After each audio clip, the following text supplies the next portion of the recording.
भारत ने चीन में आयोजित शीतकालीन ओलंपिक का राजनयिक स्तर पर बहिष्कार करने का फैसला करके बिल्कुल सही किया। यद्यपि प्रारंभ में भारत ऐसे किसी फैसले को लेकर दुविधा में था, लेकिन जब चीन ने गलवान में हुए सैन्य संघर्ष में घायल अपने कमांडर को शीतकालीन ओलंपिक समारोह का मशाल वाहक बनाने का निर्णय किया, तब फिर भारत के लिए उसे उसी की भाषा में जवाब देना आवश्यक हो गया था। चीन की यह ओछी हरकत न केवल भारत की दुखती रग पर हाथ रखने बल्कि खेल भावना का निरादर करने वाली भी थी। अंतर्राष्ट्रीय खेल आयोजनों को संकीर्ण कूटनीति से परे रखने की परंपरा है, लेकिन चीन ने उसका सम्मान करने के बजाय धृष्टता दिखाई। आज का भारत चीन की दादागिरी को स्वीकार करने को तैयार नहीं और न हो सकता है। चीन ने शीतकालीन ओलंपिक को राजनीतिक रंग देने की जो भद्दी कोशिश की, उसके जवाब में भारत ने केवल इस खेल आयोजन का राजनयिक स्तर पर बहिष्कार करने का ही कदम नहीं उठाया, बल्कि यह भी तय किया कि दूरदर्शन इन खेलों के उद्घाटन एवं समापन समारोह का प्रसारण नहीं करेगा। खेल भावना के सर्वथा विपरीत जाकर मनमानी करने वाले चीन को ऐसा सख्त संदेश देना आवश्यक था।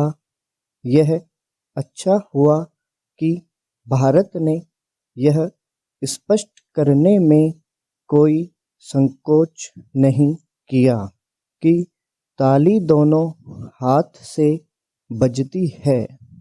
यदि चीनी नेतृत्व भारत के मामले में संवेदनशीलता का परिचय देने से इनकार करता है, तो फिर भारत नेतृत्व के लिए भी यह जरूरी हो जाता है कि वह न तो उसके हितों की परवाह करे और न ही साख की। कोरोना के कारण पहले से ही दुनिया भर में बदनाम चीन ने भारत को चिढ़ाने वाली हरकत करके एक तरह से अपनी फजीहत का ही इंतजाम किया। ज्ञात हो कि अमेरिका के साथ यूरोप के कई देश पहले ही यह तय कर चुके हैं कि वे बीजिंग में होने जा रहे शीतकालीन ओलंपिक का राजनयिक स्तर पर बहिष्कार करेंगे।